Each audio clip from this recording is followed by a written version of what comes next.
आप्पे पाटील यांनी स्वीकारलं बंटी पाटील यांचं नेतृत्व. बंटी पाटील यांच्या नेतृत्वाखाली शाहू महाराजांना निवडून आणणार आणि पुढील विधानसभाही लढवणार. कोल्हापूर येथे कार्यकर्त्यांच्या उपस्थितीत केला काँग्रेसमध्ये प्रवेश. चंदगड विधानसभा मतदारसंघात आप्पे पाटील गट हाच एक स्वतंत्र पक्ष समजून वाटचाल केलेले आप्पे पाटील उर्फ विनायक पाटील यांनी त्यांच्या कार्यकर्त्यांसह आज काँग्रेसमध्ये प्रवेश केला. चंदगड विधानसभा मतदारसंघात मागील विधानसभा निवडणुकीत ते वंचित बहुजन आघाडीकडून लढून तिसऱ्या क्रमांकावर होते. काँग्रेस नेते सतेज पाटील आणि युवराज मालोजीराजे छत्रपती यांच्या उपस्थितीत त्यांनी काँग्रेसमध्ये प्रवेश करून शाहू महाराज छत्रपती यांना पाठिंबा दिलाय. महायुतीची मदार असणाऱ्या चंदगड विधानसभा मतदारसंघात काँग्रेसला मिळालेल्या आश्वासक चेहऱ्यामुळे महायुतीचं टेन्शन वाढलं आहे, तर काँग्रेसला मोठे बळ मिळालंय. चंदगड विधानसभा मतदारसंघात विनायक उर्फ आप्पे पाटील यांचे निर्णायक प्राबल्य आहे. कोल्हापूर जिल्हा बँकेचे ते माजी उपाध्यक्ष राहिले आहेत.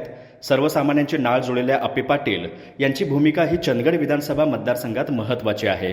आप्पे पाटील यांनी जवळपास 43,000 मते घेऊन आपली शक्ती दाखवून दिली होती. दरम्यान आज बोलताना त्यांनी आगामी विधानसभा बंटी पाटील यांच्या नेतृत्वाखाली लढणार असल्याचं स्पष्ट संकेत दिलेत. तर लोकसभेला शाहू महाराज छत्रपती यांना निवडून आणण्यासाठी जीवाचे रान करणार असल्याची ग्वाही देखील दिली आहे. नुकतंच जनता दलाच्या प्राध्यापक स्वाती कोरी यांनी देखील शेकडो कार्यकर्त्यांसह अजिंक्यतारावर जाऊन बंटी पाटील यांच्या नेतृत्वाखाली हाताशी हात मिळवणी केली. तर आज आप्पे पाटील यांनी तर काँग्रेसमध्ये जाहीर प्रवेशच केला आहे. त्यामुळे पुन्हा एकदा चर्चा सुरू झाली आहे ती सतेज पाटील यांच्या बेरजेच्या राजकारणाची आणि त्यांनी लोकसभेसाठी लावलेल्या जुळणीची.